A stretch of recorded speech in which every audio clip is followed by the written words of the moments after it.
అసలు మొదటి నుంచి చూసుకున్నామంటే రియల్ ఎస్టేట్లో ఏజెంట్ పాత్ర అసలు ఎంత ఉంటుంది? సో చాలా మ్యాక్సిమం 90% బిజినెస్ ఏజెంట్ ద్వారానే జరుగుతుంది. అవును. ఏజెంట్లు ఏంటంటే అమ్మేస్తున్నారు, తర్వాత చేతులు దులిపేసుకుంటున్నారు. ఈ ప్రాజెక్ట్ కాకపోతే ఇంకో ప్రాజెక్ట్లో చేస్తున్నారు. అసలు ఏజెంట్కి అనేవాడికి రెస్పాన్సిబిలిటీ లేదా కస్టమర్ మీద? సో దానికి అసలుకి ఏదైనా ప్రాబ్లం జరిగింది అనుకోండి, సో ఏదైనా కంపెనీలో, సో ఏజెంట్ త్రూ ద్వారా మనం తీసుకుంటాం కాబట్టి ఏజెంట్ ఈజీగా తప్పించేసుకుంటున్నారు. సో చట్టంలో అసలుకి ఈ ఏజెంట్ కూడా భాగమయ్యేటట్లు చేసి రేపు రెస్పాన్సిబిలిటీగా ఉండాలంటే ఎలాంటి చట్టాలు తీసుకొని రావాలి? సో నిజంగానే ఏజెంట్ వల్ల నష్టపోతుంది ఎంతమంది, అదే ఏజెంట్ ద్వారా లాభం పొందుతున్న వాళ్ళు ఎంతమంది అంటే ఏం చెప్తారు? Very very typical and valid question. చాలా ప్రేక్షకులకి, చాలా బయర్స్కి మాత్రం, చాలా బయర్స్ కానీ సెల్లర్స్ కానీ ఇది విలువైన ప్రశ్నగా నేను భావిస్తున్నాను. ఫస్ట్ ఏంటంటే ఒక 2016 ఇయర్ వరకు రేరా అనే బాడీ లేదండి. లేదు. 16లో స్టార్ట్ అయింది. 2017 1 జనవరి కల్లా రేరా స్టార్ట్ అయింది. రేరా చాలా డెప్త్లో ఉన్నాయి. ఒక 2-3 పాయింట్లు చెప్తాను. రేరా ఎందుకు ఫామ్ అయింది? రేరా అంటే ఏంటి? Real estate regulatory authority act. RERA act అంటే మీరు అంతకుముందు చూసుకుంటే చంద్రబాబు నాయుడు గారి టైంలో ట్రాన్స్కో, ఏపీ జెన్కో, ఏపీ ట్రాన్స్కో అని ఉండేది. దానికి ఏపీఆర్ఈసీ అని ఒక బాడీ పెట్టారు, ఆంధ్రప్రదేశ్ ఎలక్ట్రిసిటీ రెగ్యులేషన్ కమిటీ. అది ఏపీఆర్ఈసీ. అలాగే సేమ్ అంటే వాళ్ళకున్న పవర్స్ గవర్నమెంట్ కూడా లేనట్టు ఉంటాయి, అంత స్ట్రింజెంట్ పవర్స్. వాళ్ళు ఏం చేస్తారంటే మార్కెట్కి ఏం కావాలి, they should be buyer friendly, they should be agent friendly, they should be builder friendly. అప్పుడే సర్వైవ్ అవుతాం. ఈ ముగ్గురులో ఏది బాగోపోయినా వర్కౌట్ కాదు. ఎందుకంటే it's team work, collaborative work. So మీరు అడిగిన ప్రశ్న ఏమంటారంటే ఏజెంట్కి బాధ్యతలు అంటే, ఇప్పుడు రేరా చట్టం వచ్చిన తర్వాత ఏం చేశారంటే వాళ్ళకి బాధ్యతలు ఫిక్స్ చేశారు. ఒక లైసెన్స్ తీసుకోమన్నారు. రేరా లైసెన్స్ కావాలంటే ఎవడు పడితే వాడికి ఇవ్వరు. మహేష్ బాబు గారు చెప్పినట్టు ఎవడు పడితే వాడికి ఇవ్వరు. వాడికి ఒక అత, ఒక పత, ఒక దశ, ఒక దిశ, ఒక వెబ్సైట్, ఒక qualification, experience, eligibility, more over 3 years IT returns. Okay. So అది ఒక ట్రాక్ రికార్డ్ చూస్తారు. ఒకవేళ సపోజ్ మీకు తెలిసిన ఫ్రెండే అప్లై చేశాడు, వాడికి ఎగనెస్ట్గా ఎఫ్ఐఆర్ కేసులు పెండింగ్ ఉంటే వాడికి ఇవ్వరు, రేరా లైసెన్స్ ఇవ్వరు. ఉండి ఉండలేదని లేవని చెప్తే కూడా ప్రాబ్లం. ఇప్పుడు వాడు ఒక అప్లికేషన్ ఉంటుందండి రేరాలో, అప్లికేషన్లో అడుగుతాడు నువ్వు ఎవరు, ఏ ఊరు, నీ ఆధార్ కార్డు ఏంటి, నీ మీద కేసులు ఉన్నాయని అడుగుతాడు. ఆ కేసులు నువ్వు ఉండి రాయలేదు అనుకోండి, ఇంకా డేంజర్. ఓకే. రాస్తే రిజెక్ట్ చేస్తాడు. ఎందుకు? ఆ చరిత్ర ఎవరికి ఉంటుంది? చీట్ చేసేవాళ్ళు, మోసం చేసేవాళ్ళు, దందాలు చేసేవాళ్ళు, సెటిల్మెంట్ చేసేవాళ్ళు వాళ్ళు ఉంటారు. వాళ్ళ వృత్తి అది. 30 years బ్యాక్ రియల్ ఎస్టేట్ అనే పదం లేదు, సెటిల్మెంట్. దాన్నే రేరా వచ్చిన తర్వాత కూడా మీరు అన్నట్లు రేరాలో రిజిస్టర్ అవ్వాలి అని చెప్పారు మీరు, కానీ అలా అవ్వకుండా కూడా చాలామంది ఇప్పటికీ బిజినెస్ చేస్తున్నారు.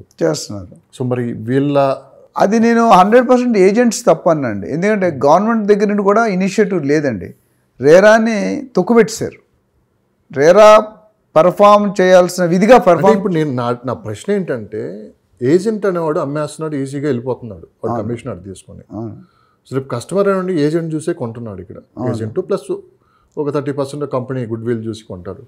సో ఏజెంట్ ఈజీగా తప్పించేస్తున్నాడు. ఇక్కడ అసలు ఏజెంట్కి రెస్పాన్సిబిలిటీ లేదా అంటే ఒక 20 years బ్యాక్కి ఇప్పటికి చేంజ్ అయితే వచ్చిందండి. 100% చేంజ్ రాలేదు, చేంజ్ స్టార్ట్ అయింది. Change should start from you, from me, from the individual. అయితే బయర్స్ కూడా ఏం చేస్తున్నారంటే ఏజెంట్, నేను చాలా వీడియో అంతకుముందు మన ఛానల్లో కూడా చెప్పాను, మీరు ఎంత ఏజెంట్ రికమెండ్ చేసినా, సజెస్ట్ చేసినా మీరు బిల్డర్ని కలవాలి అని ఒక వీడియోలో చెప్పాను. ఎందుకు కలవాలంటే అంటే ఇది ఇక్కడ ఒక్క పాయింట్ సార్, మధ్యలో డిస్టర్బ్ చేస్తున్నాను మిమ్మల్ని. ఇక్కడ అమ్మేస్తున్నారు, ఏజెంట్ మొత్తం వాడు కమిషన్ వాడు తీసుకుంటున్నాడు, వెళ్ళిపోతున్నాడు. తర్వాత కంపెనీలో ఏదైనా ప్రాబ్లం వచ్చింది అనుకోండి, ఏజెంట్ ఏమంటున్నాడంటే సో అది మొత్తం టోటల్ కంపెనీలో ప్రాబ్లం జరిగింది, మా దగ్గర నుంచి ఏం లేదని ఈజీగా వాడు తప్పించేస్తున్నాడు. జరుగుతున్నాయి, జరగట్లేదు అనట్లేదు. జరిగిన వాళ్ళకి శిక్షలు కూడా పడుతున్నాయి. అది కూడా మీరు తెలుసు. అది బయటికి ఇప్పుడు తప్పు పనులు ఎప్పుడు బయటికి రావండి, ఎందుకు పనికిరాని మాత్రం బయటకు వస్తాయి.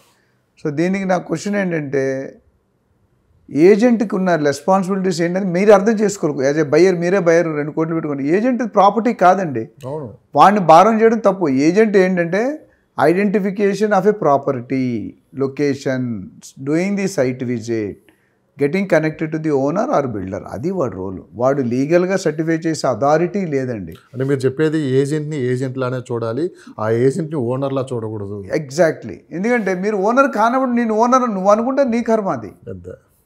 సో ఏజెంట్కి ఒక బాధ్యతలు ఇచ్చారు, బిల్డర్కి ఒక బాధ్యత ఇచ్చారు, బయ్యర్కి ఒక బాధ్యత ఇచ్చారు. సో ఏజెంట్ రోల్ ఏంటి? జోగ్రఫికల్ నాలెడ్జ్ ఉంటుంది, లోకల్ ఏరియా ఎక్స్పర్ట్ ఉంటాడు. గచ్చిబౌలిలో ఇందాక మన ఎపిసోడ్స్ బిగినింగ్ నేను ఎక్కడో మిర్యాలగూడలో నన్ను గుర్తుపెట్టారు. ఒక బ్రాండ్ క్రియేట్ చేసుకున్నాం మార్కెట్లో. సో ఏజెంట్ రోల్ ఏంటంటే property identification, property brief, location brief, advantages ఏంటి, డెవలప్మెంట్స్ ఏంటి, ప్రైవేట్ డెవలప్మెంట్స్ ఏంటి, గవర్నమెంట్ డెవలప్మెంట్స్ ఏంటి, గత 10 సంవత్సరాలుగా ట్రెండ్ ఎట్లా ఉంది, నెక్స్ట్ 10 సంవత్సరాల ట్రెండ్ ఎట్లా ఉండబోవచ్చు అని చేసి కన్విన్స్ చేసి సైట్ విజిట్ చేసి ప్రాపర్టీ ఇస్తే ఓనర్ దగ్గర తీసుకెళ్ళి కూర్చోబెట్టడం వరకే ఏజెంట్. సో అందులో ఏజెంట్ నేను ఎక్కడ లీగల్ ఒపీనియన్ కూడా ఏజెంట్ ఎవరండి ఇవ్వడానికి? లీగల్ ఒపీనియన్, వాల్యుయేషన్ కావాలి. వాల్యుయేషన్ ఆయన ఎక్స్పీరియన్స్ షేర్ చేస్తాడు. వాల్యుయేషన్ ఇవ్వడానికి there is separate department called valuation. Valuer వస్తాడు వేస్తాడు, లేదా ఎస్ఆర్ఓలోకి వెళ్ళి మార్కెట్ వాల్యూ ఎంత అని తీసుకోవాలి. లీగల్ ఒపీనియన్ ఇవ్వడానికి లాయర్ ఇస్తాడు. ఈయన ఎవరు ఇస్తారండి? బిల్డర్ ఇచ్చి బిల్డర్ కూడా ఇవ్వడండి. Builder will take the legal opinion from a professional lawyer. ఇప్పుడు రియల్ ఎస్టేట్లో కూడా ప్రొఫెషనల్ లాయర్స్ ఉన్నారు, ఎక్స్క్లూజివ్లీ డూయింగ్ రియల్ ఎస్టేట్. ఒకప్పుడు మనకి లేదు, ఒకటే లాయర్, లా అండ్ ఒకటే క్రిమినల్. ఇప్పుడు లేదు, మా మేనల్లుడు చేస్తున్నాడు సింబియోసిస్లో, ఓన్లీ కార్పొరేట్ లా చేస్తున్నాడు. ఈ క్రిమినల్ అవన్నీ సంబంధం లేదు, corporate law. So what I'm saying is agent మీరు తప్పు పట్టడం కరెక్ట్ కాదు. ఏదైనా బయ్యర్ ఎవరైతే ఉన్నారో బయ్యర్ మొత్తం కంప్లీట్గా చెక్ చేసుకోండి. సర్వీస్ తీసుకోవడం వేరు, కన్ఫర్మేషన్ తీసుకోవడం వేరు. ఏజెంట్ మీరు సర్వీస్ తీసుకోవాలి, వాడికి 2% ఇస్తారు, ఇవ్వండి. But agent is not the final decision maker. You to understand. Suppose మీరు బిల్డర్కి వెళ్తే లింక్ డాక్యుమెంట్స్ అని ఒక ఫైల్ ఇస్తాడు. ఆ ఫైల్లో starting mother document, sale agreement, sale deed, link document, EC, ఇంకా అన్నీ ఫాలో అవుతాయి. ఆ డాక్యుమెంట్ బిల్డర్ ఇచ్చిన మాత్రం మీరు కరెక్ట్ అనుకోవద్దండి. మీరు సెకండ్ వెరిఫికేషన్ మీ లాయర్తో 10,000 5,000 ఇచ్చి చేయించుకోవాలి. ఎందుకంటే ఆయనకి ఇంట్రెస్ట్ ఉంటుంది. బిల్డర్ అనేవాడు నా కొడుకు మంచివాడని చెప్తారు, నీ కొడుకు నడితే నువ్వు మంచివాడని చెప్తావు, మీ సిస్టర్తో మంచిదని హ్యాబిట్స్ ఉన్న మీరు చెప్పరు. బిల్డర్ కూడా ఆయన లోపల ఎందుకు చెప్తారు? 90% ఉండవు, 1 ఉంటారు. ఆ చెక్ చేసుకోవడానికి there are some buyers who come to me, they take 2 legal opinions. ఒక బిల్డర్ ఒపీనియన్ కాకుండా 2 లీగల్ ఒపీనియన్స్. ఎందుకు? కీడెంచి మేలెంచాలి.